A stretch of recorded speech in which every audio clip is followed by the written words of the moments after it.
За энэ хичээл дээр би түрүүчийн өмнө заасан 11 хичээлүүдийг бүгдийг нэгтгэхэд нэгэн жишээ хийж үзүүлэхээр шийдлээ. За та бүгдийн харж байгаагаар 11-р хичээл дээр бодлын мөр дээр зохион гаргасан хоёр санааг та бүхэн санаж байгаа бох. Нэг нь мангастай өвгөн, нөгөөх нь робот туслагчтай охин гэдэг. За харин тэрнийг санаж байгаа бол тэрэн дээр ямар өгнүүдийг би хамгийн сүүлд нь гол зорилгоо болоо сонгож авсныг мэдж байгаа. За тэгээ үүнээс улбаалаа харах юм бол охин дээр нэмэх нь робот туслагч гэсэн байна тийм ээ. За доор нь 3 охин байлгахаар би шийдсэн. Тэгээд эхний охин болохоор энгийн, нүдний шилтэй, сэвхтэй, гизэг үстэй. Тэгээд сүлжсэн байж болно. Тэгээд гутал нь кет өмссөн. Тэгээд будалкын дээр зурагтай тэгээд шорттай. Хоёр дахь охин болохоор спортлог, юудэнтэй цамцтай. Тэгээд хантаа зүмссэн. Тэгээд чихвчтэй, богино үстэй, тэгээд пүүз өмөттэй гэж. Сүүлийн охин болохоор ганган, хүрэмтэй, малгайтай, урт үстэй. Тэгээд caterpillar утал өмссөн байгаа. Тэгээд jeansтэй гэд. За тэгээд доошлоо харах юм бол хипхоп стилтэй бичсэн байна. За тэгээд би хипхоп стил гэд бодож идэл 3 яг адилхан хипхоп стилтэй байх. Бас нэг ялгарч өгөхгүй харагдах хандлагатай байж магадгүй гэж бодсон учраас би хипхоп стилийг бас ердийн энгийн чөлөө стил гэж бас харж байгаа. За тэгээд доошоо 15 нас гэдэг бол өсвөр нас тийм ээ. За тэгээд мэдээж хүүхдүүд юм чинь өнгөлөг.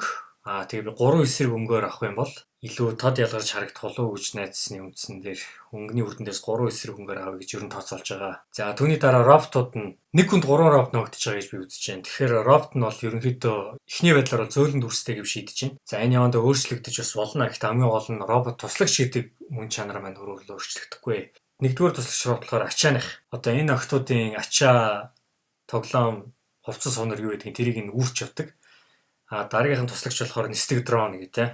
За тэгэхээр селфи зургийг авч өгдөг, эсвэл хажууд нь дагаад нисч явж идэх ч юм уу, эсвэл бага барьчлын бусад хүн зааж өгч идэх нисдэг дрон ч юм уу. Тиймэрхүү дрон ах нэ. За тэгээд түүний дараа болохоор дагуул гэд.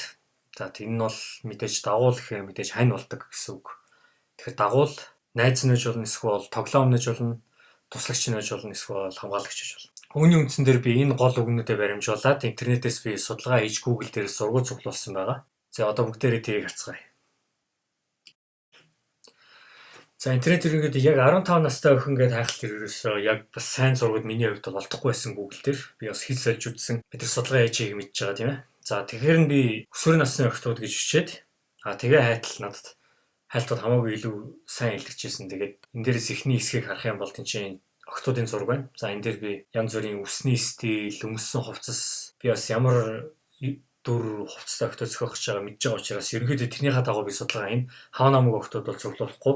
Энд чинь ингээ харах юм бол ер нь бүжгэлдэг байж магадгүй спортлог хипхоп маягийн эсвэл сүлжсэн үстэй зэрэг төхөөрөгүүд байсан тийм үү. Ингээд цуглуулсан байгаа. За түүний хажууд хувцас бас цуглуулсан. Яг өсвөр насны охтуудын хувцас ямар байх нь вэ? За тэгээд хипхоп хувцас байна, спортлог хувцас байна, энгийн хувцас зэрэгээр ерөөд нь цуглуулсан. Тэгээ үүнээс бас нэг зүйлийг ойлгох нь юу юм бэ гэхээр надад бол энэс илүү зургууд цаана цуглуулсан байгаа. Хамгийн гол нь хитрхи олныг бүгдийг шааралд болчих юм бол нэгдүгээр харахад хэцүү. Нөгөөдгөөр бас хайс юм олж харахад болж байгаа ядаргаатай байдаг болохоор би зөв та нарт үзүүлэх үүднээс жишээ болгож цуглуулсан энэ байгаамаа. Ерөөд энийг цаана дахиад олон янзын судалгааны зургууд бий. За тэгээд баруун доод болон харах юм бол Монгол хувцууд орж ирсэн байна тий. Би аль болох жоохон монголчин элемент оруулдаг юм уу гэж бодсон. Монгол өнгө аяс өгдөг юм уу гэж бодож байгаа. За тэгээд түүнийг туршиж үзэхийн тулд надад бас монгол судалгаанууд хэрэгтэй. Тийм болохоор ерөнхийдөө спортлог охиндоо хандаас өмсгөөд энгийн охиндоо тэр улаан үсний бүчийг зүлгээд тэгээд гангай охиндоо хүрэн өмсгий гэж бодож байгаа. Ерөнхийдөө гих мэт үндсэн дээр ингээд ерөнхий үс засалт царай зүрх төрхөн дээр санаа авах байдлаар судалгаанууд ингэж цуглуулсан байна. Ерөө судалгааг яаж цуглуулах тухай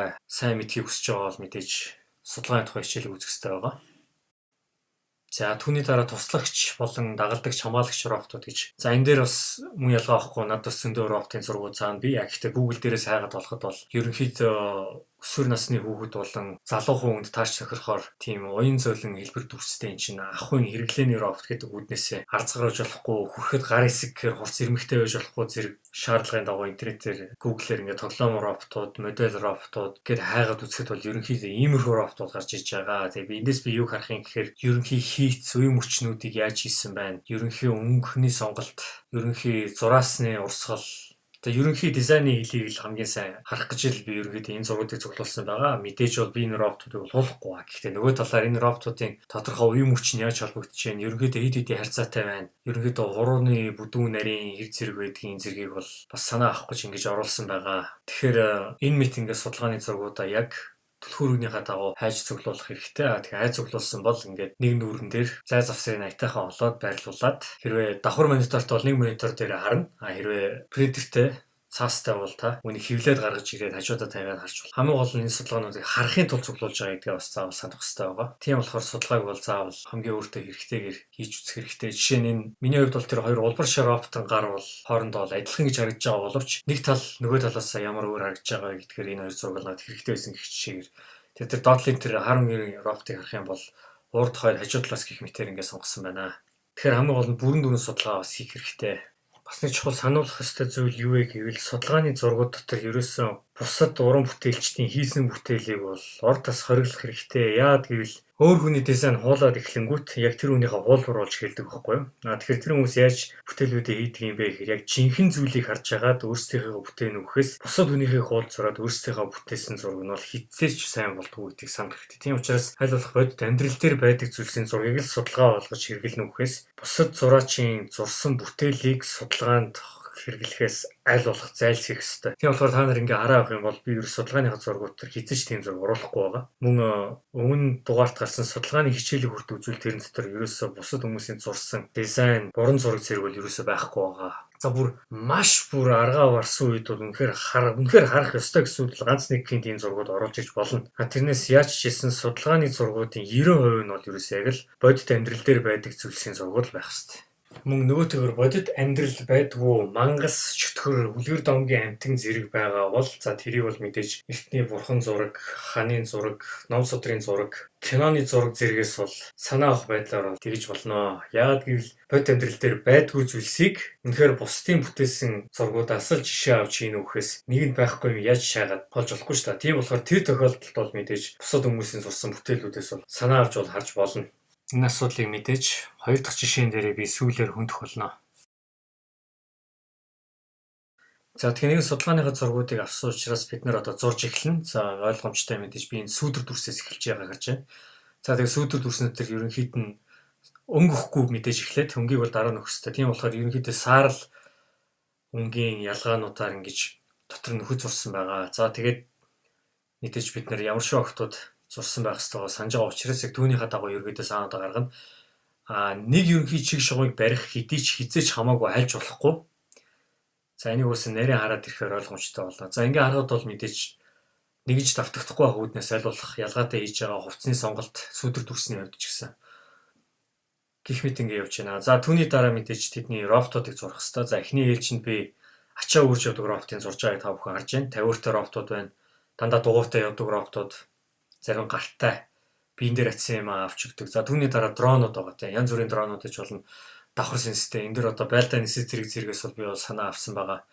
За түүний дараа хамгаалагч бол нагалдагч роботууд гээд ерөөдөө зарцуулдаг, хамгаалдаг, тусалдаг роботуудын сүдэр дүрсүүд нь ингээ явж байна. За тийм мэдээж түүний дотор саарл өнгөөр ерөнхийдөө хэлбэр галбирыг яаж байдаг вэ гэдгийг таймхан гэрэл сүдэртэй хамт ингэж өгөхгүй болохгүй. Тас хар ажиллахгүй шүү дээ тийм биз.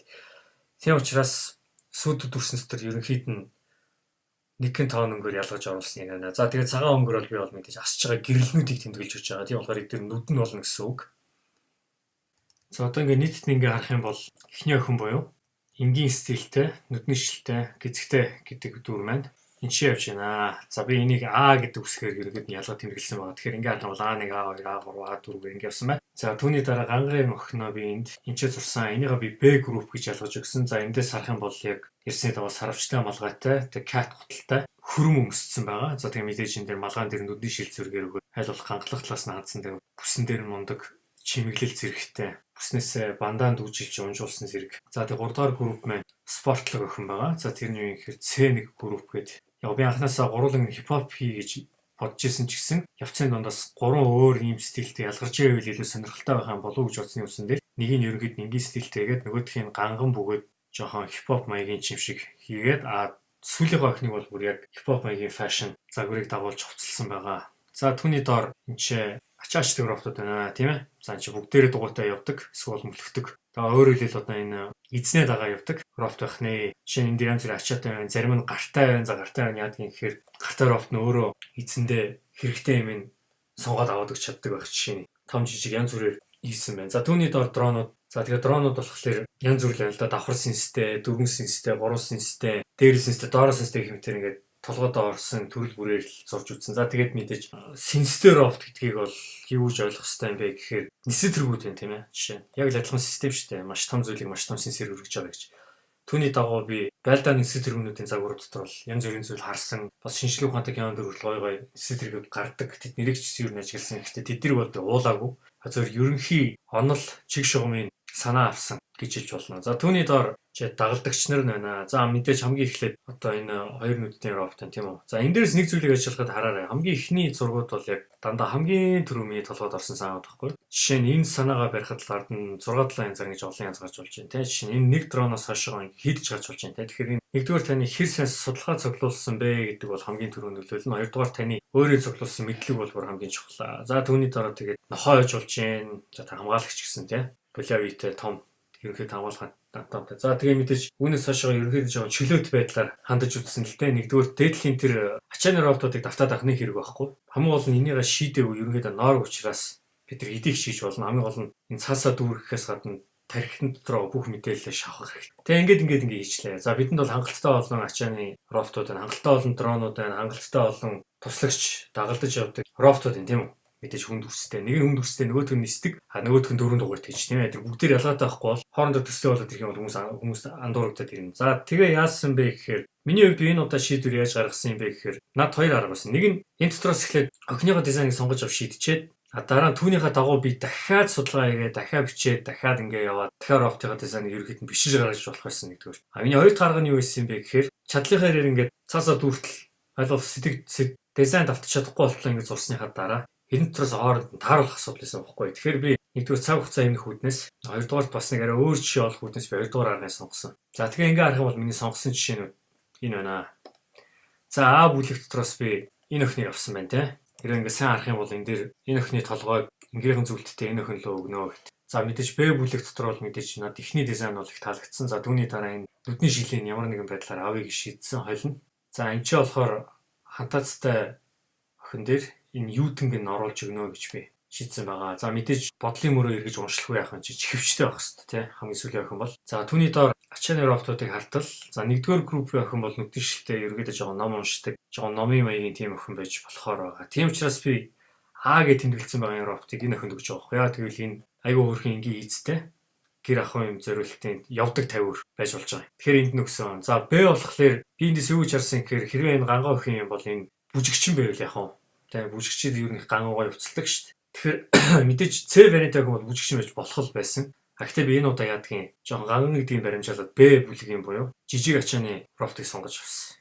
За энэ дээр би юу гэж толгойд төсөөлж харсан гэхээр хэрвээ энэ охин бүжигчин юм бол хөгжмөнтэй ээжэж хүн бүжиглэн шүү дээ. Тэгэхээр энэ дээр ачсан байгаа саксыг диффузер болгоё гэж бодсон байхгүй юу? За тэгээ түүний дараа С ангиллын охиныг би юу гэж бодсон юм бэ гэхээр айгүй мундаг бичлэтэй энгийн явцтай юм чинь урлаг сонирхдаг юм зураач байл яг гэж бодсон. Гар урлал хийдэг. Тэгвэл гар урлалынхны хэрэгэлдэг ерөнхийдөө хэрэгслийн хайрцаг их том ерөнхийдөө цэлгэрдүү байдаг байхгүй. Тийм учраас би эхний энэ роботыг өгдөг юм уу гэж бодож шийдсэн. За түүний дараа дронуудын асуудлыг бол ерөнхийдөө хингийн шийдсэн л дээ яг үүний дагуу. Хэрвээ энэ А загварын ачааны робот байх юм бол энэ дээрээс ном авч өгдөг робот байл яг дрон.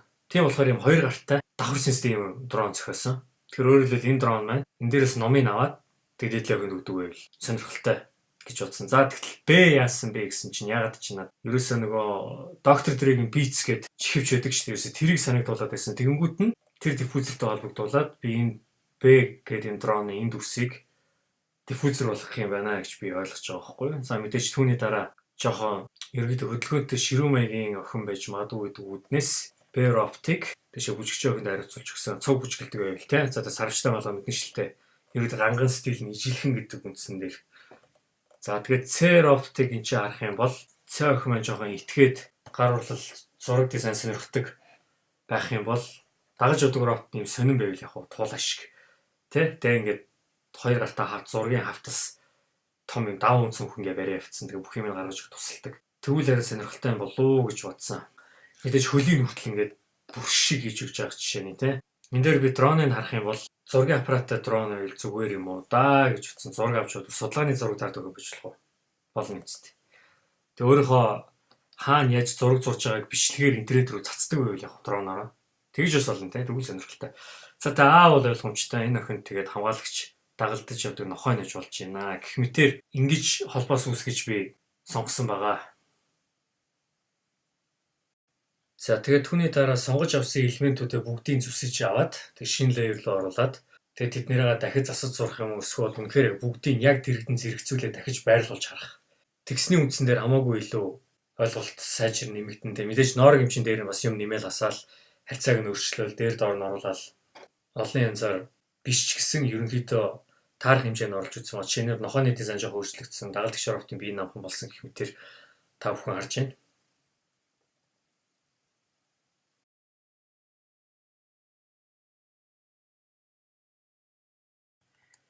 За одоо тэг ялгаж аваад зурсан зургийг харах юм бол яг дөрвжин ярьсанчлан энэ дрон нь одоо А бүлгийн охин дээр ярих юм бол дрон нь ном авч өгдөг байх нэ. За тэгээд мэдээж өөрхөн дагалддаг нохойтой. За би нохооны дизайныг бас жоохон өөрчлөх хэрэгтэй баг. Гэхдээ энэ бол ноорог зур гэдгийг ойлгох хэрэгтэй.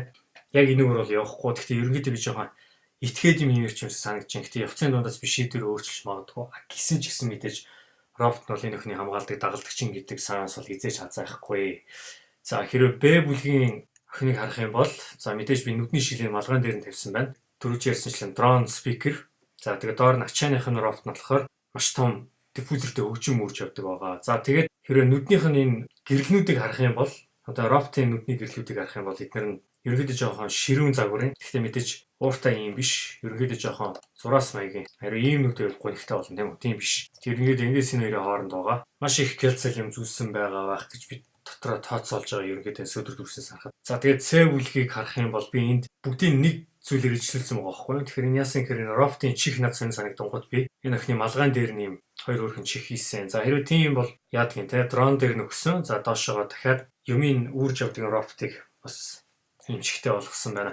За тэгээ хөллийн нэрөө харах юм бол та нар бүгдээр ижлүүлэлт. Роботч тэр тэгээ энэ араас нь гүйж явдаг найз роботч тэр ерөөсөө бүгдээр ижлэх. Тэгэхээр ерөнхийдөө ижилсэж байгаа. Яг дизайныхаа ерөнхий хэлээр. Тэр дэшээ энд л харах юм бол А бүлгийн нисдэг дрон тэгээд ачааны энэ робот хоёрыг харах юм бол ерөнхийдөө бөөрийнхий дүрстэй. Б бүлгийн охины дизайныг харах юм бол ерөнхийдөө үйл ажиллагаа гурвалжин тэгш өнцөгт маягийн дүрс байгаа. За С бүлгийг харах юм бол ерөнхийдөө тэгш өнцөгтдөр гурвалжин маягийн тэгш өнцөгтдөр ийм дүрс давтагдчих дизайны хэлийг харах юм. Тэгэхээр энэ мэт байдлаар би сонголтуудаа хийлээ. За нэгэнт би сүйтгэх дүрсээ сонголтыг хийсэн учраас одоо би өнгөнийхөө сонголтуудыг хийж үзэх хэрэгтэй. За миний юу хийж байгааг харж байгаа юм бол тухайн ойлгомж дээр өнгөний судлалын хичээл үзсэн бол энэ ч би гурвалсан сонголт хийж үзэж байна. За тэгээд тухайн өнгө болгоных нь эсрэг өнгүүдийн ерөнхийдөө сонгож тавьсан байгаа. За одоо ингээ харах юм бол ерөнхийдөө суур өнгөн дээр нь эхлээл зарим нэг өнгөний арилгаал зарим нэг өнгөний нэмэл ингээ ажиллаад явж байна. За яа тэгвэл эдгээр бүгдээрээ зэрэгцээ зогсоод хоорондоо бол ялгарна. Хизээч хин нэгнийх нь өнгө хит хамгаагаар нөгөөдөө холилдохгүй гэсэн үг. За тэгээ ингээ харах юм бол чинь дээдлийн охин дээр бол би бол цагаан өнгө оруулж өгч байна. Ерөөд гэрэл сүүдрээр ингээ жоохон өөрчлөөд хөдөлгөөд янз бүр болгож үзэж байгаа байхгүй юу? За тэгээ мэдээж Photoshop-ийн хичээл үзсэн бол Create Clipping Mask гэдэг дээр би тааруулж бүх өнгийн дээрээс нь дэвс тавьж байгаа.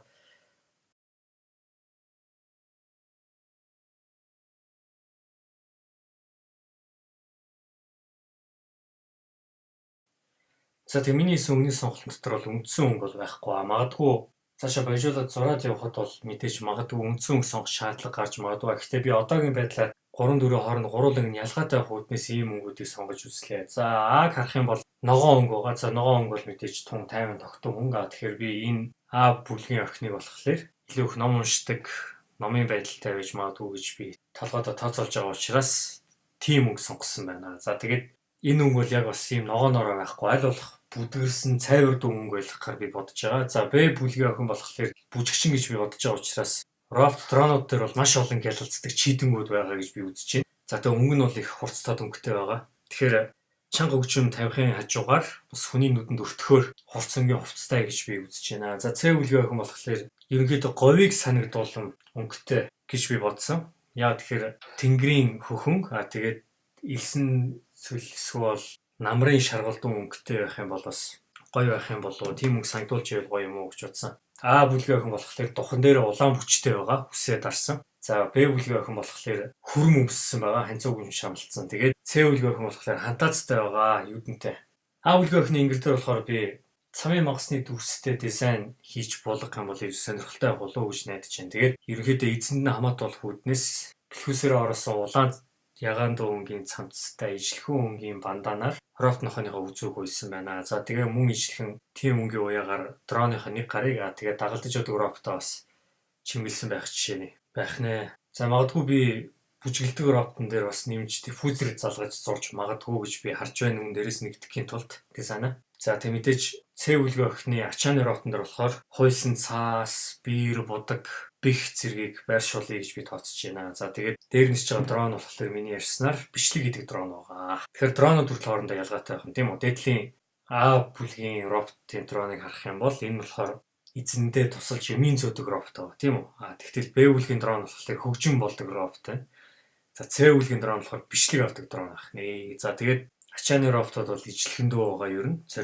Ерөнхийдөө механизмын ижлэх юм боловч ерөнхий дизайн сүдэр дүрсний хувьд бол арай ондоо. За дагалдагч нар бол тийс ондоо байна тийм үү? За А бүлгийн охины болохоор нохой. За тэгсэн чинь Б бүлгийн робот болохоор охинтой бүжгэлдэг, бас хамгаалдаг бян болгоч юм болохоор ерөнхийдөө хэлбэр дүрстэй робот байгаа. За С болохоор яг хажууд нь ерөнхийдөө туулаа шиг дүрстэй гэж би бодож байгаа учраас их сэргэлэн байдалтай хурдан гүйдэг, шаламгаа хэрэгтэй юм хурдан авч өгдөг робот байх болов уу гэж би дотроо бодож байна. Тийм болохоор хичнээн яг ижлэхэн дронтой, дагалдагчтай, ачааны роботтой ч гэсэн бүгдээр хоорондоо ялгаатай. Охтуудын маань насны ойролцоо боловч хувцлалт, загвар, ерөнхий характер аншин хүртэл ялгаатай байж чадж байна. Тэгэхээр энэ бол ердөө төлөвлөлт, судалгаа хоёрын үндсэн дээр гарсан үр дүн. Одоо энэ дөрвөдөө бүгдийн зэрэгцүүлээд дуудгалтаар зогсоо тавих сонирхолтой байх учраас хооронд нь ямар хөдөлгөөн, ямар байрлал, ямар посттойгоор зур сонирхолтой болох вэ гэдгийг судалж үзэх хэрэгтэй. За энэ ихний охин маань номын ном унших дуртай гэж ярьжсэн тийм. Түүний дагуу хажууд нь явдаг тавиур, робот нохой, туслагч нислэг робот зэрэгтэйгээ ямар шигэн байдлаар харьцах уу, ямар шигэн байдлаар зогсвол илүү бидэнд сонирхолтой харагдах вэ гэдгийг судалж үзэж байна. За тэгээ тус үр дээр дөрвөн жишээ хийхээр би шийдсэн.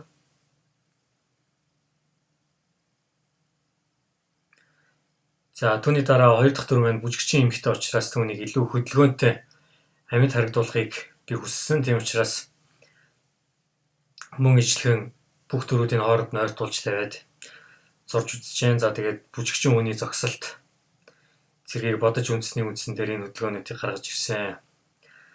За энэ жишээ нь Монгол бүжиг хийж байгаагаар дотроо төсөөлж би хөдөлгөөнд хийж үзсэн. Тэгэхээр үүнийг зурх болох юм бол би Монгол бүжгийн бичлэг үзэх хэрэгтэй. За түүний дараа өндөр өсрэлт хийж байгаа хөдөлгөөнөөр зурж үзэж байна. За түүний дараа зураач охин маань зураг зурж байгаагаар зурагдвал илүү сонирхолтой болов гэж бодсны үндсэн дээр зурсан байгаа. Хажуудаа туслах роботтой. За тэгээ мөн цаас харуулж байна. За 3 дугаар зурган дээр ирээд туслагч робот нь өөрөө зургийн цаасны 50% яах вэ гэдэг санаа гаргаж ирсэн их сонирхолтой санагдсан нэг талдаа. За тэгээ бүр арай өөр байрлалаас харуулахаар зорьсон. Хамгийн гол нь энд жоохон зураач хүмүүс маань өөрөө жоохон хөшүүн хөдөлгөөн муутай зогсож байгаа учраас олон төрлийн хөдөлгөөн гаргаж байгаа хэцүү байсан. Суу болоос уйтгартай. Тэгэхээр бүгдээрээ л зогсож байгаа хэрэгтэй. За тэгээ дотор нь ерөнхий гэрэл сүдэр хувцсны ялгарлуудыг том бүдгэн саарл биерээр ингэж зурж тавьж бэлдэж өгснийг та нар харж байна.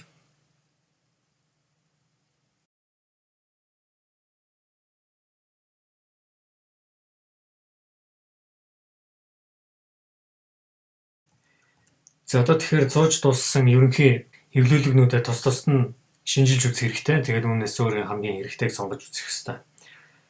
За А бүлгийг харах юм бол энэ чинь 4 янзын позыг та бүхэн харж байна. За эндээс би ерөнхийдөө А2 эсвэл надад А4 хамгийн их таалагдж байгаа. Яг тэгвэл А2 дээр болохоор чинь нохой эзэндээ эрхэлж байгаа эмэгтэй.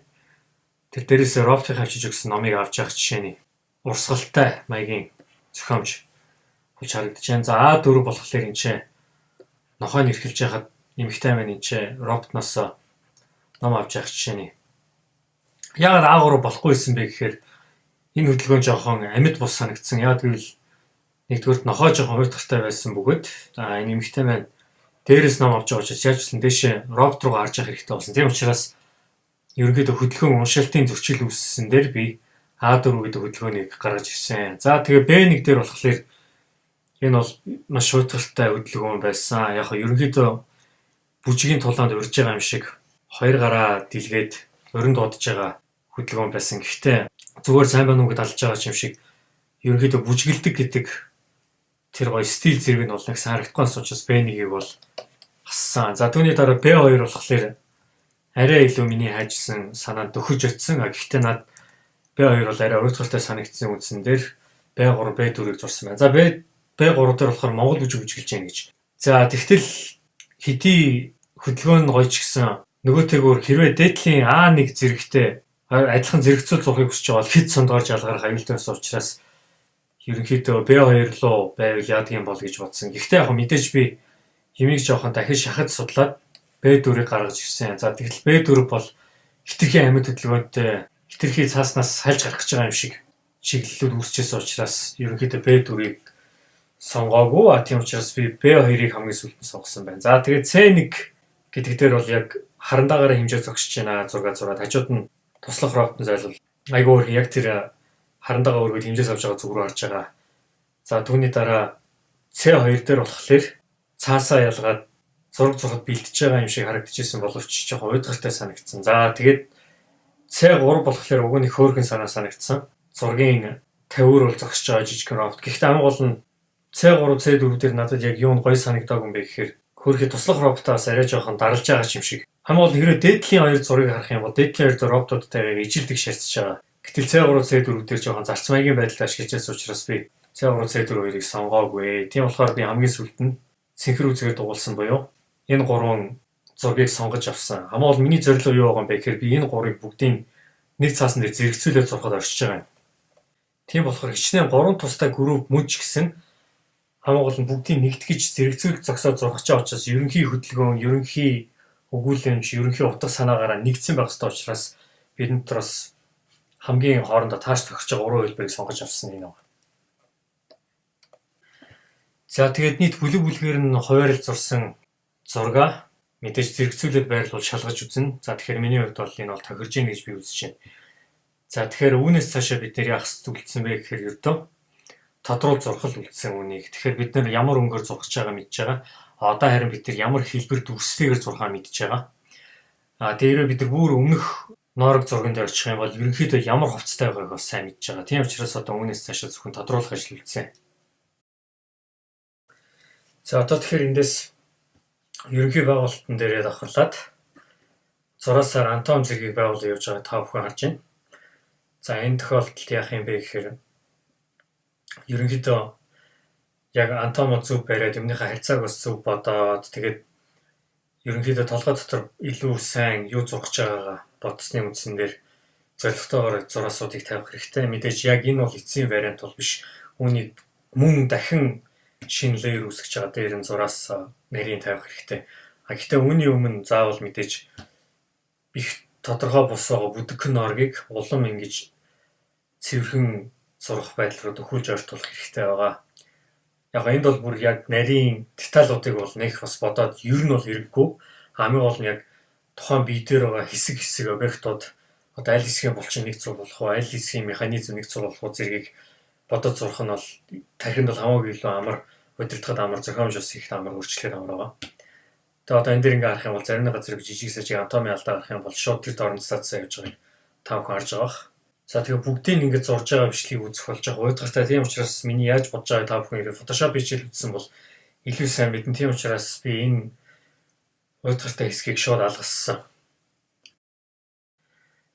За одоо тэгээ ингээ харах юм бол би зураасаа гүйцэд зур дуусгасан байна. За тэр дээр би өнгө сонгохын тулд өнгөний мэдээлэлтэй норог зургуудаа оруулж ирсэн байгаа. За энд эхлээд зураасаа зур дуусчаад дараа суурь зураг авсан. За суурь зураг авсныхаа дараа сүүдэр дүрсийг нөхөж тусны лейер дээр ингэж оруулсан байна. Хэрвээ зураас авахгүй бол за энэ ягаад зарим нэг газар улаан явж байгаа юм гэвэл энэ бол миний жижигхэн алдаа ихтэй нэг тоохгүй болж болно.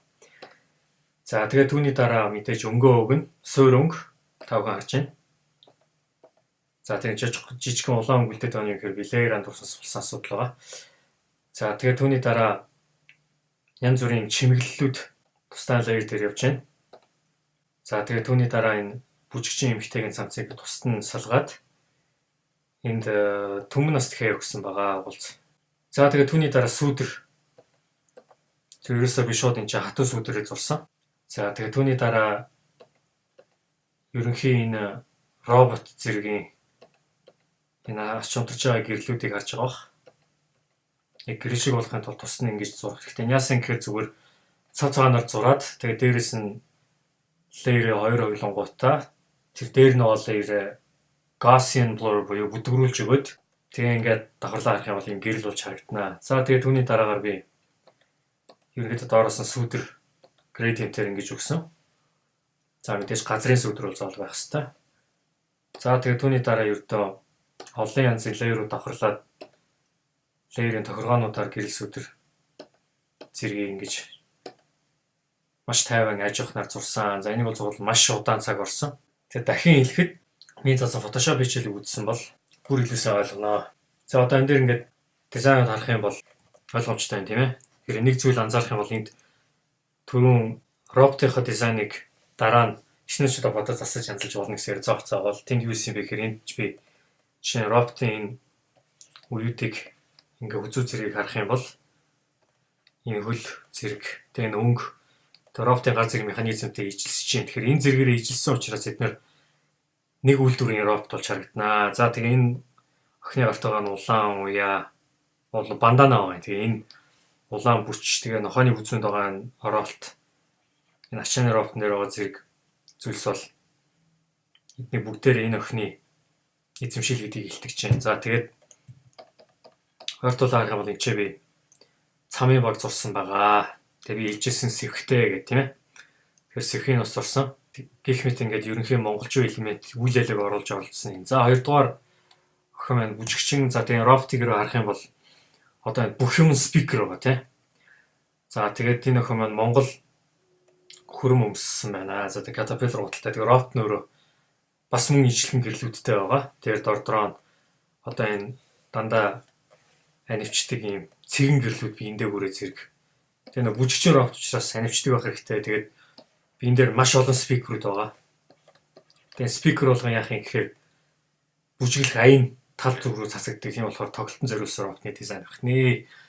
Тэгээ хайлуулга уян хатан хөдөлгүүднээс мэдээж бүжигчин үний хөлийн шагаа, хөлийн тавхай маш уян хатан байхгүй бол бас заримдаа хөдөлгөөд хэцүү байдаг гэж боддог. Тийм учраас би энэ хөлийн тавхайны дизайнер болохоор маш олон үеүүдтэй байгаа. Тийм учраас энэ ерөнхийдөө хөлийн тавхайны ясны олон яс байдаг гэдэг санааг дагад дуурайсан байдал нь. Гэх мэт ингээд тэгээд спикерийн хажуудад янз бүрийн өнгийн балмастер будгаар ингээд олон юм бичсэн байх нэ. За 3 дугаар охин маань зураач гэсэн. За тэгээд зураач гэдэг маань энэ ч роботууд нь мөн ижлэхэнүүдтэй. Тэгээд ижлэхэн чихтэй тийм ээ. Та бүхэн харж байна. Энэ чихэн усах энэ ч зураачтай саад болохгүй чихийг болгосон байгаа гэсэн анзаарах хэрэгтэй. Яагаад энэ чих нь хөдөлдөг байгаа. За тэгээд энэ охин маань өөрөө муур байх дуртай, мууранд хайртай эмэгтэй хөхтэйж магадгүй. Тийм учраас би албаар роботуудыг ижлүүлэх гэж чих тавьсан байна. За тэгээд зургийн хэрэгсэл нь өөрөө явдаг байгаа. Тэгээд бүгдээрээ ижлэхэн хөлний дизайнтай.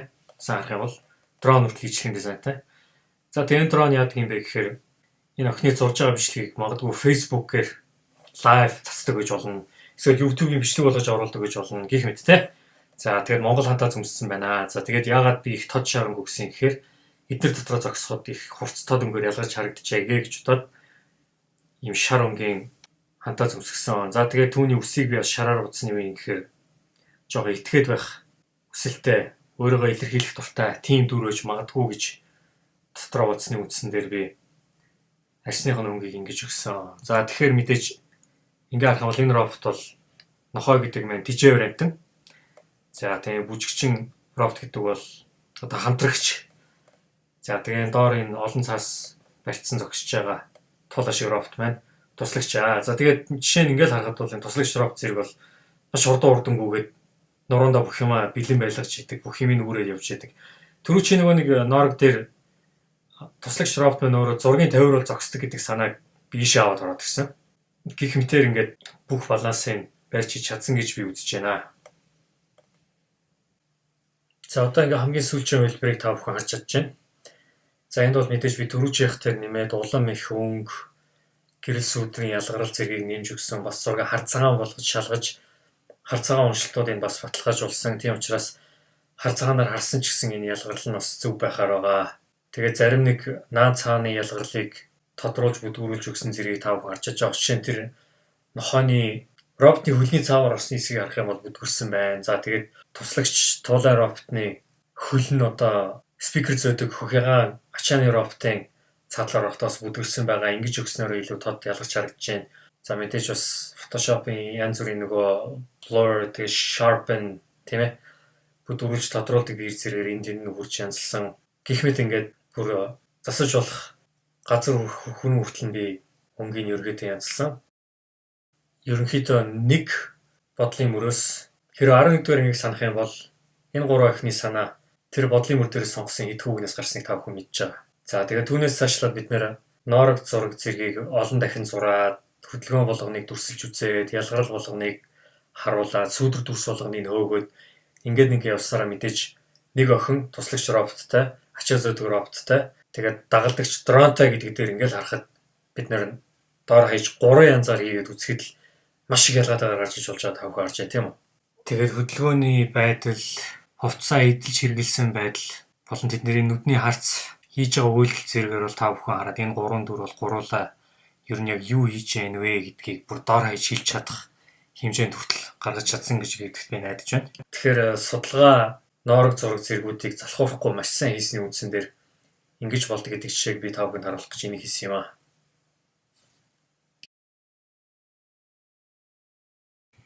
За одоо хоёр дахь жишээ болох өвгөн мангас хоёрынхаа бодлын мөрийг харцгаая. За өвгөн дүрийн шинж чанар дайчин зэвсэгтэй, бараа өнгөтэй, тэгээд хүн, хоёгтай, догшин, тэгээд төмөр ихтэй. Тэгээд зогсоо хөдөлгөөнтэй. Одоо зогсож байхдаа янз бүрийн хөдөлгөөн харуулж байгаа нь шүү дээ. Тэгээд дулаан гэдэг. Дулаан гэдэг утгатай ихэр дулаан өнгөөр гэсэн үг. За мангас болохоор номч, лам байж магадгүй. Одоо биер бичиг, ном, гигэн, тэгээд авраг, үлгэр дээр гардаг авраг, giant. Тэгээд дээлтэй, дөлгөөн, даавуу хувцастай, сууга, тогтун байдалтай, тэгээд хүйтэн өнгөтэй. За тэгээ маргаан зургийн сэдв. Мэтгэлцэн хэрүүл, ном аялцах, аль нь ч хийж болно. За тэгээд уулын өрөөд ээж магадгүй. Гэхдээ ямар ч хэлсэн хангайд гээд. За тэгээд Монгол үлгэрийн шин чанартай гэсэн байна. За өвгөн дээр хэрэглэх судалгааны зургууд энэ байна. За эндээс харах юм бол зарим нэгэн түүхэн зургийн судалгаанууд тэгээд янз бүрийн түүхийн номон дээр зурагдсан байж магадгүй зургуудыг оруулсан байна. Энд дээрээс би яхин хоёрд дуулганы санаа авна. Хэрвээ настай хүмүүсийн зургийг харах юм бол тэр нь цагаан өвгөн байна. Бас Аз өвгөн байна. Янз бүрийн киноны жүжигчид тэгээ Европын настай хүн зэрэг түүний доор Аз энэ хятад өвгөн байх тийм. Энийний үс сахал нь надад их таалагдсан. Тийм болохоор үс сахлыг харах гэж би энэ зургийг сонгосон байна. За тэгээд хажуу талд нь харах юм бол Баатарын хоёрд дуулга Монгол цэргийн хувцас, эдлэл хэрэглэл зэргээс ерөнхийдөө санаа авах байдалтайгаар ингэж оруулж илүүсэн. Би түрүүнд урдчилж байснаар хэрэг үнэхээр бодиттой байдгүй зүйлийг бол ер нь бусдын зарим нэг зурсан зураг тайлбар тойл зэрэг дээрээс харах хэрэгтэй байдгаа гэж. Түүний дагуу би энд зарим нэг ганц нэгэн уран баримлын зургууд, бас нэг уран зургийн хэсгүүд, номон дээрээс сканерч оруулсан судалгааны зураг зэргийг тавьсан байна. Энийг зөвхөн харж санаа авах гэж хийж байгаа болохоос хуулах гэж хийгээгүй. За түүний дараагаар мэрэгэн номч лам маягийн Макс зориулсан судалгааны зургуудыг харж байна. За энэ дотор янз бүрийн Европын чөтгөрүүд тэгээд одоо энэ бүгжний эзний ураг хаан царайнууд байна. Тэгээд янз бүрийн дорон дахны лам, ганц нэг Европ лам, Harry Potter дээр гардаг Goblin, Японы чөтгөр мангасууд, бас Индонезийн Рангда чөтгөр зэрэг оруулсан байна. За эндээс санаа авах гэж байгаа. За хажууд нь болохоор би Google дээрээс Монголын хангай гэдэг кирилл үсгээр хайгаад үзэхэд ерөнхийдөө ийм зургууд надад олдсон. Тэгэхээр би ерөнхийдөө энэ зургнаас уулын орой, ерөнхий уулын хэлбэр, тэгээ энэ овоо чулууны байгуулалт зэргийг сонирхож оруулж ашиглан харж санаа авах болно. Тэгэхээр мөн урдан дурдчилж байсанчлан үүнээс илүү их судалгааны зургууд би цуглуулсан. Гэхдээ зүгээр мэдээж бүгдийн нэг газар хэтрийг шааруулж харуулж тавих юм бол мэдээж өөрөө юм олж харж чадахгүй болохоос гадна та нарт цэнтэд тайлцуулаад хэцүү. Тийм учраас би яг залхуурахгүйгээр ардан дахиад 2-3 нүр судалгааны зургууд бий. За ингээд одоо зурж эхэлцгээе. За мэдээж хамгийн ихний сөөдөр дүрсэнд бол миний толгойд хамгийн түрүүнд орж ирсэн санаа байгаа. За тэгээд түүнээс улбалаад толгой дотроо янз бүрээр сөөдөр дүрсийн төлөвлөн зурж явна шүү дээ угаасаа. Жишээ нь чи арай нарийнхан болж ирж байгаа, сүүл дээр нарай бүдүүн болсон байна. За тэгвэл буцаад өндөр болж байна. Эсвэл бүр дөрвөлжин биетэй байна. Эсвэл өвгөн хүн юм чинь нуруу муутай бүхийсэн байж болж байна.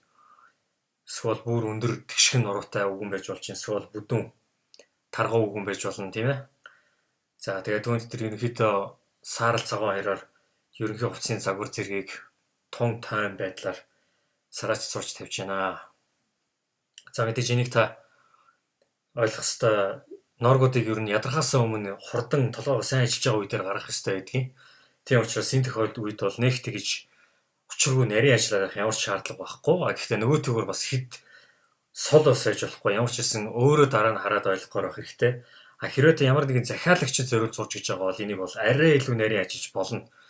Гэхдээ юуны түрүүнд энэ сүүдэр дүрсэн доторх нөхөд зурж байгаа энэ дүрснүүдийг хийж явах ёстой гол нь нөгөө зургуудаа хараад тэднэрээ бас давтж гин үгүй юу гэдгийг бас бодож явах хэрэгтэй.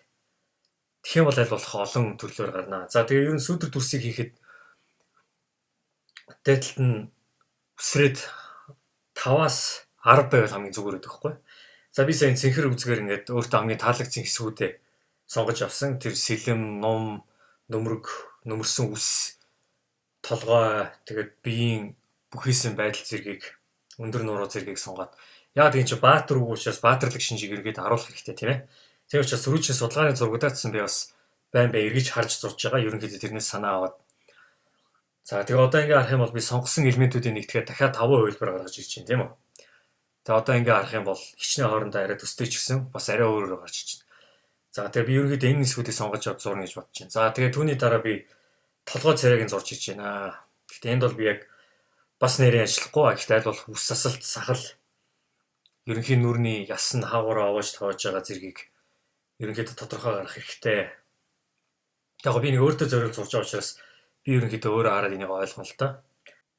За одоо тэгээд өвгөнийгөө ингээд зураад дуусч байгаа болох учраас цаашаа магсаар зурнаа. За магс маань ерөнхийдөө лам маягийн шинжтэй гэж шийдсэн байгаа. Тийм учраас хөвчлийн завилд сууж байгаа, ном уншиж байгаа байдалтай сүүдэр дүрснэ хөдөлгөөнүүдийг гаргаж ирж байна. За одоо ингээд эндээс ингээ харах юм бол мөн ижлэгэн саарал цагаан хоёроор ерөнхийдөө сүүдэр дүрсэн доторх ерөнхий зураас хувцсны гаргалгаа дүрс зэргийг гаргаж өгч байна. За жишээ нь би хэрэв тогтун байдлаар удаан суувал яадаг үлээ гэж бодвол дээр нь ирвэхээр сууж болно. Янз бүрийн жижиг ялаа нисдэг амтэл гэж сууж болно. Тийм учраас эн чинь магс болохоор арай том учраас томор харуулах хэрэгтэй учраас тэр нэг ирвэхийн зэргийг зурж харуулхад баг хувцсны хэшиг харж магадгүй учраас тэр нь би шоу суулгаж өгч байна. За тэгээд янз бүрээр л магснуудаа зурж үзнэ л те. Жишээ нь өндөр нарийн бүдүүн тунхай гэд янз бүрийн биеийн шинжүүдээр за жишээ сүүлийн хөдөлгөөн болохоор их тухалцсан гартаа ганцтай тохоо тулаад юм яриа сууж ин жишээ. За эндээс ингээ би таалагц хэсгүүдээ сонгож аваад тэгээд баатар үгэнтэй хэвтэйгээр ирж ийл илүү сонирхолтой байх юм болов уу гэж бодсон. За тэр ард нь гоцоож байгаа зүйл бол таяг нь гол мотор таяг хийсэн байл сонирхолтой байж магадгүй гэж бодож таяг ард нь би зурж үзэж байгаа. За тэгээ сахал тавьж гин. За одоо урд нь ном, дэвтэр янз бүрийн бичиг хэргийн зүйлс бяцхан аяг зэрэг тавьсан байгаа. Гэхдээ энэ бол мэдээж вар шаазангууд байна. Ягаад гэвэл хүнтэй харьцуулахад их том зүйл. Гэхдээ магстай харьцуулбал жижигхэн. Тэгээ ингээд царай сахал зэргийг зурж үзлээ. За тэгээ дахин таалагдсан хэсгүүдээ сонгож аваад тэгээ түүн дээр үндэслэн хамгийн сүүлийн хувилбар болох сүүдэр дүрсийг гаргаад мөн ижлэн дотор нь харивчлуудыг саарал өнгөөр зурж үзэж байна. За энэ бол миний хамгийн сонгож авч байгаа сүүлийн хувилбар учраас одоо энэ дээр тогтоод тэгээ энэний сүүдэр дүрсийг улам сайжруулсан үндсэн дээр ерөнхий арай илүү тодорхой болгож гарч иж байгаа зураасан зургийн норгийг та бүхэн одоо харж байна. За одоо ингээд ирэхээр арай илүү ойлгомжтой болж байна. Ингрийн тэмдэг зэрэг царсан байгаа. Тэгээд ингирний толт тэгээд хоёрд болгон хоёрны хээ болохоор өөрөө лууны хайрсарх уу хөвчлэн хорц дүрснүүдтэй ширүүн байдалтай тэгээд нүд зэрэг нь их догшин Тэгээ Ингирээсээ болоо яс зэрэг зүсэн муу талын дүрийг тэгээд бол гарах гэж оролдож байна. За лам мангас маань болохоор өөрөө их даруухан тэгээд их том толгойтой тэгээ эврээ хөрөөдөд авцсан байгаа.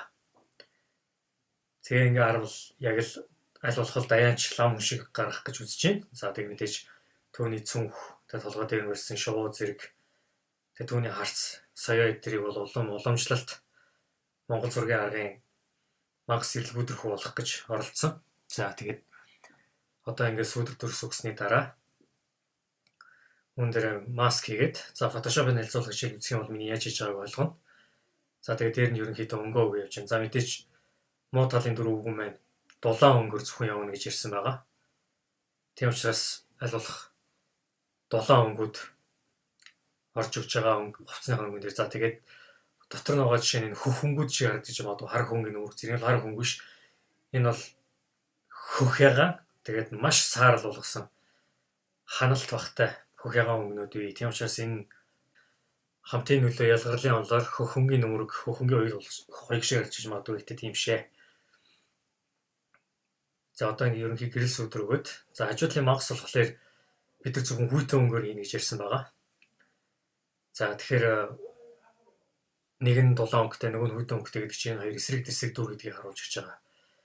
Тийм учраас тус үр дээр дөрвөн янзын өнгөөр гаргаж үзэл хангалттай. Яагаад гэвэл өнгөний сонголт холилт нь өөрөө их цөөн тоод учраас тийм учиргүй болоо хувилбарууд бол гараад ах боломж бага, мөн шаардлагач байхгүй. Би бол одоогоор нэгэнд юу сурахаа сайн мэдээ шийдсэн учраас ингэж хийхээр шийдсэн. За нэгэнт одоо би хөдөлгөөн, зохиомж, үйл явдал, өрнөл, байршил зэргийг сайн мэдж байгаа шийдсэн учраас одоо эндээс үлгэрлээд зохиомжуудаа зурж байна. За 3-ын хуваалт. За бүх зохиомжууд дээр би 3 хуваалтаар ажилласан байгаа. За одоо ингээ харах юм бол 2-4 өөдөөсөө толцсон нүдний харах үнцэг чиглэлүүд биенийхээ эсрэг харагдчих хэвээр. Тэгжээж энэ 2-4 эсрэг тесрэг биений хуудас тулж байгаа нь харагдаж байна. За тэгээд мэдээж ихний санаа бол хизээж олигтой байдгүй гэж би дурдсан. Тийм учраас цаашаа доор хаяж 5-6 жишээ бол заавал их хэрэгтэй цаг ашиглаад. Тэгээ үүнээс ингээл харахад нэг болж байгаа үйл өрнөлийг олон янзын хөдөлгөөнөөр гаргаж болдгийг харж байна. За хэрвээ зохиомж хичээл үзсэн бол миний ярьж байгаа бол илүү тодорхой байх болно. За тэгээ энэ дээр олон талын өнцгөр гаргаж байгаа. Мэдээж харьцааг нь өөрчилнө, хоорондох зайг нь бас арай өөрчилнө. Гэхдээ ер нь хамгийн гол зохиол буюу мангас өвгөн хоёр маргалдаж байгаа, муудалцаж байгаа нэг рүү үг хайж байгаа гэдгийг л огт алдагдуулж болохгүй. Тэгээ мөн мангас өвгөн хоёрын харьцааг үйл ялэг багасгаж нэмж янз бүр болгосноор энэ хоёрын хоорондын харьцаа, хүчний ялгаа, хандлага зэрэг нь бол янз бүрээр өөрчлөгдөж байгаа та бүхэн харж байгаа бах. За тэгээ судалгааны зургаар харах юм бол би олон овоо босгосон зургийг сонгосон. За тэгээд энэ нь бол зүгээр задгай тал дээр байсан илүү сонирхолтой байсан учраас би тэр судалгааныхаа зургийг ашиглаж зурхаар шийдсэн. За тэгээд энэ олон шүгэр чулуунууд, олон овоолсон чулуунууд байгаа. За тэгээд хамгийн ард нь бол мундаг өндөр хангай цас таархнуудыг зуръя гэж бодож байна. За тэгээд дээр нь би шуунуудаа байрлуулж үзэж байна. За тэгээд камерын байрлал өөрчилж байна. Хамгийн сүүлийн энэ жишээнд болохоор би камерыг жоохон өөдөө харуулсан байна, тийм ээ. За тэгэхээр гих мэт ингээд янз бүрээр үзэгчдэд үзүүлэх мэдрэмж нь хооронд ялгаатай болж байгаа та бүхэн харж байгаа баха.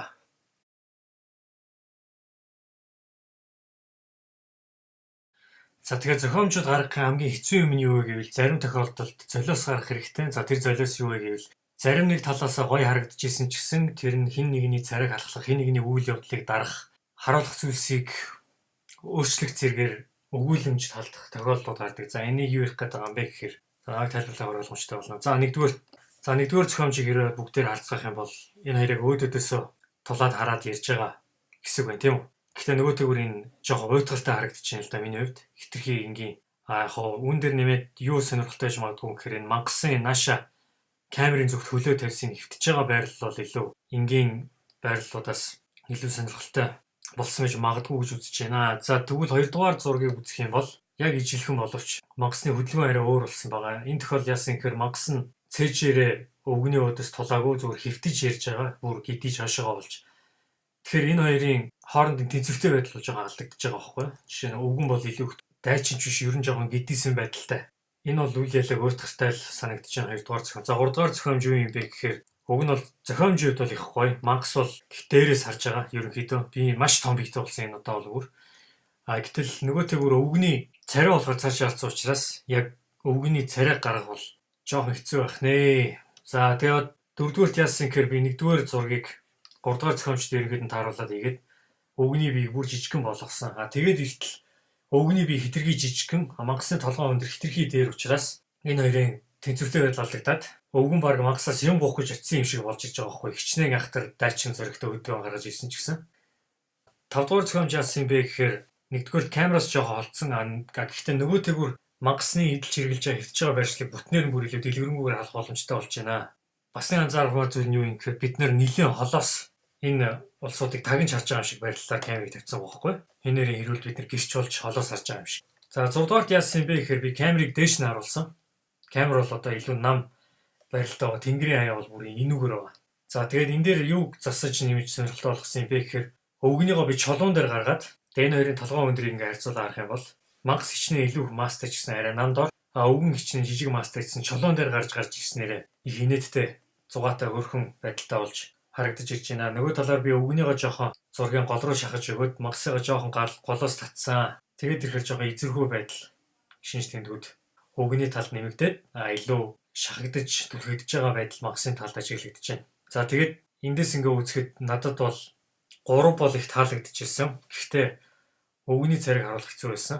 За 5 гिचнээ гоё боловч юм бүхэн хитрхи жижигхэн болсон учраас үзүүлэх нөлөө жоохон муутай. За надад бол 2 бол их утгатай санагдсан таалагдаагүй. За 1 бол бүр хитрхийн энгийн байсан. За 4 бол угаасаа 1 2-ын үргэлжлэл болсон учраас баг би энэ 3-ыг сонгохгүй байхаар шийдсэн. За тэгээд доод 3 хартал надад 5-ыг бол би сонгохгүй гэж хэлсэн. За тэгэхээр 1 бол 3, эсвэл 4 6-ыг зурмаар байсан. 6 3 2 ижилхэн боловч камерын байрлалаар 6 нь илүү гоё учраас би 6 дугаар зургийг сонгож авч гүйцэтгэх шийдсэн.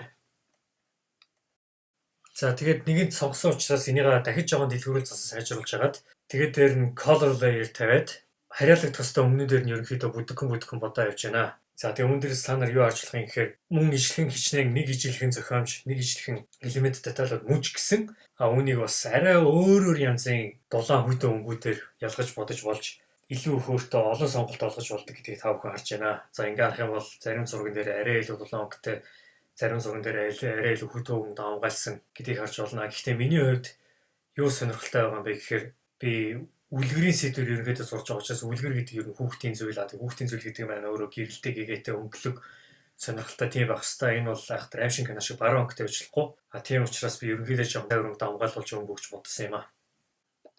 За одоо ингээ энэ дээр харах юм бол хөнгө өгөхөд л жишээ нь хичнээн ижилхэн төлөв гэрэл сүдрийг зурсан зураг мөн ч гэсэн гэрэл сүдрийн нөлөөгөөр яаж өөрчлөгдөж байгаа та бүхэн харж байна. За эндээс би номер 2 гэдгийг сонгосон. Яг гэвэл ерөнхий орчныг би шаргалдуу өнгөөр зураад, мангасыгаа хөх хүйтэн өнгөөр зураад, тэгээ өвгнийгөө улаан өнгөөр зурхлаар гурвалсан өнгөний сонголт буюу энэ 3 элемент нь гуруула тусдаа өнгөтэй учраас гуруула хоорондоо маш сайн ялгарч чадна гэж би тооцож байгаагийн үндсэн дээр 2 дугаар зургийг сонгож, үүнийгээ би улам цаашаа наривчлах гүйцэтгэхээр шийдсэн. За одоо ингээд тэнгэрийнхээ өнгийг тавьчаад наа шинэ леер үүсгэж байгаа уулаа зурж байна. Тэгээ уулаа зурхтаа бол ерөнхийдөө судалгааныхаа зургийг баримжуулаад тэрний өнгө эсийг хуулах хянцтай явж байгаа. За түүний дараа нөгөө нэг мундаг овоолсон чулуунуудыг зурж байна. За тэгээ та нар анзаарч байгаа бол би үе үеийн хар цагаан болгож харж байгаа бах. За яагаад хар цагаан болгож харж байгаа юм гэхээр миний ярьжсэнчлэн хүн өнгийг эхэлж анзаарахаас илүү гэрэл сүдэр төлөвөөр эхэлж хардгаа гэж ярьсан тийм үү? Тийм учраас хэрвээ хар цагаан дээр сайн уншигдчих чадчихвэл өнгөтөр уншигдчих болдог байхгүй юу? Тийм учраас би үе үеийн хар цагаан болж харж байгаа. За мөн бас гэлс анивчаад харж байгаа нь юу юм гэхээр би суур зургаа дахин нээж харж явж байгаа. Тэгж харахгүй бол бас болохгүй бас мөн байнга нээлттэй ойлгоод иж болохгүй гэх юм бол юу зурж байгаагаас харж болохгүй тийм ээ. Тийм учраас үе үеийн тэрийг эргүүлж нээж харж байгаа. За тэгээд одоо энэ хад чулуу зэргийг зурж байна. Мөн л ижилхэн хар цагаан болгоод харж байгаа. За тэгээд ерөнхий өвгнийхөө сүүдэр дүрстэй нооргийг зүсэж оруулж ирээ. За тэгээд тэрийг тодруулж байна. За өвгөн маань нүдээ хараар будсан байгаа. Ерөнхийдөө муу талын дүр гэж би хэлээд байгаа шүү тийм ээ.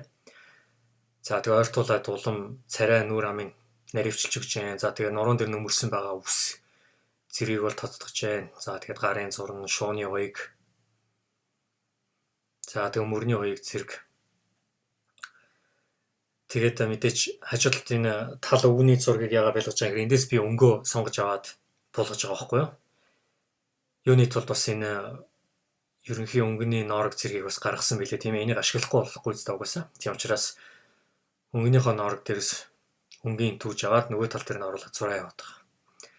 За тэгээ зүүн мэл хоёрыг зэргийг бол бүгдийн ширхэг болгоны ширхэгчлэн зурж байгааг та нар харж байна. За тэгээд хоёгны хөөнийхээ угалт зэрэг. За одоо тэгээ нүмергэн дээр нь гавлын яс зурсан муу талын дүр. За тэгээд хормон салбарсан, дээлэн салбархаа байгааг та нар харж байна тийм үү? Нүмергэн нь салбарсан байна. За тэгээ бэлитэй. За тэгээд их могоо дээрлэхүү хоёр гараа ингэж алдалж, зангаж зааж үгээ хэлж байгаа. Хүний хөдөлгөөн болно шүү дээ. За тэгээ нуруунд дээрээ жад үрсэн байна. За тэгээ дээлнийхэн тэндээс бас янз бүрийн яс зэргийг бол зүйлсэн байгаа. За мөн л ижлэхэн эргүүлээд харцаан болгож шалгаж үзэж чинь. За тэгээ ноорог дээрээс мангасныхаа сүдэр дүрсийг зүсэж оруулж ирээд тэгээ зурч байна. За тэгээд ерөнхий өнгөний засвар игээд дахиад харцаагаан дээр ерөнхий гэрэл сүдэр төлөвийг бас гаргаж ирээд тэгээ зурж байна. За тэгээ нүрийг нь бол улам тодруулж байгааг та бүхэн харж чадж байна. За тэгээ нэг юм зүйл анзаарахад би хоёр тийш нь эргүүлээд иж магадгүй. За яагаад эргүүлэхээр хэрэгтэй байдаг юм бэ гэхээр шив шин өнцгөөс харж байгаа учраас алдаа бол маш тод харагддаг байхгүй юу? За тэгээ толгой нь хэтэрхий том байсан болохоор би толгойг нүглэлэг багасгаад пропорцийг зөв болгоод тэгээ жоохон дээш нь зөөж тавьж байна. За ингээ харцаагаан дээр ингээд мөн ялгаагүй гэрэл сүдрийг илүү тодорхой болгож өгөх гэж харцаагаан болгож дээр нь би хараас бол цэвэр цагаан өнгөөр тарж зурж авч байгаа. За хэрэв уламжлалт зургаар зурж байгаа хүмүүс яах юм бэ гэхээр гар утсаа бариад тэгээ гар утасныхаа камерыг асаахтаа black and white дээр нь тавьдаг байхгүй. Тэгээд зурж байгаа зургийг гар утасныхаа камераар харцаагаан болгож харах юм бол бас болдог арга байгаа. Үүнээс туршаад үзэх хэрэгтэй. Тэгээ мөн уран зургийн галерей зэрэгс зураг хөдөлж авахдаа бас гар утасныхаа камерыг харцаагаан болгож хагаад тэгээд зургийг аваад харах юм бол тэр зураг ямар ч гэрэлтэй үед ямар ч орчинд тод уншигдаж чадахгүй гэж харж болдго юм аа. За одоо тэгээ энэ даавууны оёос зэрэг, даавууны нуглаас энэ бүгдийг одоо улам тодруулж өгч जैन. За тэгээд дөнгөж сая мангасаа үйлдэлийг бараа болгосны ясын хэрэг ерөнхийдөө гэрэл сүдрийн хоорондын харьцааг чиглэж өгч байна. За тэгээд эрхийн зурагтаа бол би нэг эрхний ширхэг зураад тэрийг зүгээр ингээд copy paste гэдэг тэгвэр нахарлаа зурч байна. За ингээ улам ингээ наривчлаад орхимжных нь торгоны хээ зэргийг зурж байна. За тэгээ манай энэ лам бол тийм баян тансаг айхтар лам бол биш. Тийм учраас ямар нэгэн алт мөнгөн нийтлэл хэрэглэл байхгүй. Орхимжин ч гэсэн ер нь жоох их хуучирсан даавуутай хувцсан тиймэрхүү байгаа тийм ээ. За тэгээ нэг юм анзаарч байгаа нь юу гэхээр манай өвгөн дээр байгаа улаан өнгө бол ерөөсөө манай лам мангас дээр байхгүй гэдгийг анзаарах хэрэгтэй. Тэрийг санаж зурхгүй болохгүй. Тэгэхгүй алаг болгож гин гой болгож гин гэр ингээд дэмий юм бодож явж байгаа бас замаас хэд хазаачлахгүй тийм энэ бол дулаан хүйтэн өнгө эсрэг гэсэн зохиомжтой байна. За тэгээд наагар цаагаар янз бүрийн иддэг уудаг юмнуудын ерөнхийд нь зураад за тэгээд толгой дээгүүр нь бас таринын шивээс сэргийг зурж өгч байгааг та нар харж байна. За урд нь бол нэх олон юм оолоод яах юм бэ? Угаасаа хэлсэн нэг тийм эд хөрөнгөтэй мундаг лам бол биш. Тийм учраас хамгийн өнгө муутай бадарчин зэрэг лам нар хэрэглэхээр их тийм тарчигхан байдалтай байлгаж байгаа зориуд. За тэгээд дөнгөж сая ард нь би энэ овоонуудын олон болгодог нь юу юм гэхээр жоохон хоосоо харагдаад байхаар би зориуд нэмж өгсөн байгаа. За тэгээд тэнгэр дээр энэ тэр сарыг зураад хамгийн гол нь чинь ерөнхийдөө үлгэрийн сэдвтэй зураг гэдгийг санаад бас гэрэл сүдэр нь бас тэгтлээ бас айхтар бодтой байх ёсгүй байж болно гэдгийг хэлмээр нь хамгийн гол нь уншилт хамгийн чухал байгаа учраас бүх зүйл уншигдах ёстойгоор би ингэж зурсан байгаа. За тэгээд хамгийн сүүлд нь зураад дууссан учраас тэгээд ерөнхийдөө ямар шуухан леерийн зохион байгуулалтыг та бүхэнд харуулъя. За ингээд нэг нэгээр нь зүгээр анивчлаа харуулчих. За тэнгэргээд нэг групп байгаа. Тийш орох юм бол энэ ч сарн нэг тусдаа, тэнгэрийн хөнгөн нэг тусдаа, үйл нэг тусдаа гэх жишээний. За тэгээд арын фон гээд энэ ч нөгөө чулуунууд тэгээд энэ уул зэрэг байгаа. За тэгээд түүний дараа манай мангас маань мөн ижилхэн шоунууд нэг тусдаа, идэл хэрэглэн нэг тусдаа, өөрөө энд нэг тусдаа тэгээд цүнхэн энд байна тийм ээ.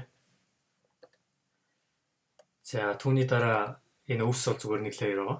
За тэгээд өвгөн маань нэг олон layer байхгүй дээ. Ер нь би бүгдийг нэгтгэцэн. Ердөө нэг юм үйл ялгал жоон ялгаа орохоор юм байна. Тэрээс биеийн хэсэг нь бүгд нэг за хамгийн наадлын элементүүд буюу наадлын чулуунууд тийм ээ. За тэр юм байна. За тэгээд ми нэг ярьжсэн шүү дээ. Энэ хавьд ерөөсөө 90%-аас хэтэрсэн бараа тэгээд 100% тулсан цагаан байж болохгүй гэж. Тийм болохоор үүнийг яаж зохицуулсан юм бэ гэхээр арай цайвар маш бүдэг цайвар цагаан layer дээр нь дэвсээд тэгээд дахиад үйлэлэг саарл layer гэж дэвшиж өгсөн байгаа. Одоо тэгээ ингээ харах юм бол энэ дээр ерөөсөн хамгийн цагаан өнгнүүд өөрөөсөн ууз хамгийн хар өнгө дээр очих юм бол хараа хизээч 90%-аас доошо баг буухгүй. За ганц нэг хэн газар бол би. Гэхдээ энэ бол ерөөсө зургийн 5%-аас ердөө хэтрэхгүй байгаа учраас энэ бол тооцохгүй байхгүй. Тэгэхээр иймэрхүү байх нэ. За одоо ингээ харах юм бол энийг ямар ч хар хүрээтэй цагаан хүрээтэй зурганд оруулсан нэг нөгөө уусахгүй. За тэгээд тэгэхээр норгийн ингээд тогтцол харах юм бол ийм байна. За тэгээд хар цагаанаар ингээд тогтцол харах юм бол ийм байх нэ. За тэгээ үүн дээр нэмээд бас янз бүрийн өнгөний фильтр тохиргоонуудаар ингэж оролцсоор хагаад миний хамгийн эцсийн хувилбар ийм зураг болсон байгаа.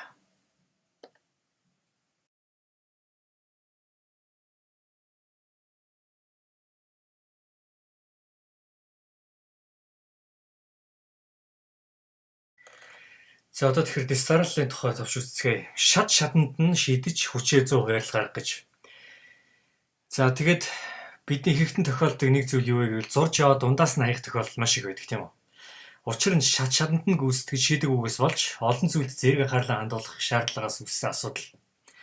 Одоо бид нар нэгэн зэрэг те шууд цав цагаан цаасан дээрээс шууд за хувцсын орчны гэрлийн сүдрийн өнгийн үйл явдлын гэдэг ингээд юм ингээд зэрэг бодох хэрэг хүний ухаан ерөөсө хүрдэггүй.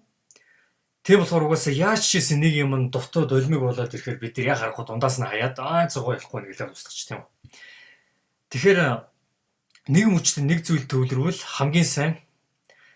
За тэгээд үүнийг бүр хамгийн энгийнээр дистаралын систем чичээж үзснийг одоо харцгаая. За нэгдүгээр бид нар бодлын мөр гаргах хэрэгтэй тийм үү. За бодлын мөрөд ойлгомжтой тий. За иймэрхүү зураг нь ингэн тэгин гэдэг. Ерөөсө дүрсэлэхгүй шүү дээ. Ер нь аль болох гол нь бичих хэрэгтэй, бичих сэтгэх хэрэгтэй. За түүгээрээ бодлын мөр гэж байгаа тийм ээ. За тэгээ бодлын мөр дээр бид хамгийн гол нь юу хийх гэж байгаа вэ гэдгээ маш нарийн тогтоож бичиж шийдэж байгаа. За тэгээ түүний дараа хоёрдугаар шат гэвэл судалгаа. Бид нар юу зурх гэж байгаа вэ гэдгээ судалгаагаас харахгүй болохгүй тийм үү. Хэрвээ хүүхэд зурх гэж байгаа бол зөв антонтой аливаа нэгэн түүхэн зураг зурх гэж байгаа бол түүхэн зургийн зөв судалгаатай, орчин үеийн технологи зурх гэж байгаа бол орчин үеийн технологи ямар байна зэрэг тийм ээ. Судалгаа бол хамгийн чухал. Ерөө судалгаа буруу болох юм бол тэгэл дараа нь хичнээн зурсан зургийг ч гэсэн бид нар одоо нэг юм зурчаад тэрийг энэ юм штэй гэдэг өөр хүн хэлээд үгүй энэ юм штэй буруу штэй гэж яагаад дуртаас нь үгүй яг ийм байхгүй би мэдчихээн гэдэг ийм хэрүүл ургах магадлал маш их гарна. Тийм учраас үүнээс сэргийлэхийн тулд бид нар ер нь аль бол судалгаа сайн хийх хэрэгтэй. За тэгээд анхны бүдүүвч норгууд тийм үү. За анхны бүдүүвч норгууд дээр бид нар ерөнхий эскизүүдээ гаргана.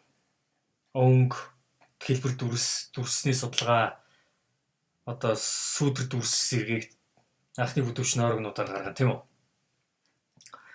За түүний дараа дөрөвдүгээрт нь зохиомж гэж. За зохиомж нь яадаг юм гэхээр бид нар нэгэнд бодлын мөрөө бичсэн судалгаа гаргацсан анхны бүдүүвч норгууд гарсан учраас одоо бид нар зохиомж дээр илүү сайн, илүү тодорхойгоор гаргаж тавих хэрэгтэй байгаа. За тэгэхээр зохиомжийн норгнуудыг бас гаргах хэрэгтэй ингээд. За тодор шат. Өнгө тааруулалт буюу утга илэрхийлэлтийн холбоос гэж. За тэгээд утга илэрхийлэлтийн холбоос гэж бол ойлгомжтой тийм үү. Бид нар бодлын мөр дээр бичсэн зүйлээс гажихгүй байх хэрэгтэй байхгүй юу? Тэгэхгүй тэр нь ч гоё, энэ ч гоё гэл ингээл манай найз шиг тийм надад хэлсэн. Нэг ээжээс асуусан чи манай ээж бас нэг ингэж зурвал гоё гэж хэлгээд ерөөсөө яг өөрийнхөө шийдсэн шийдвэрээс гажиж явах те. Тэрийг ерөөсөө алдаж болохгүй.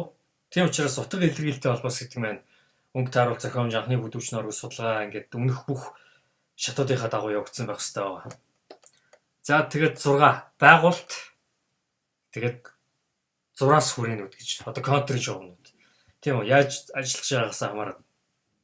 За тэгээд байгуулт 6-аас хүрээ бол угаасаа ойлгомжтой. Байгуулт дээр зурх дуртай хүн бол зурж хийж болно. Ерөө 3D програм ашиглаж байгаа юм бол 3D програмн дээр байгуулалтаа хийчээ. Тэгээд тэрэн дээр зураг сүргээд авахар зурж болно. Та бол яаж ч ажиллаж болно.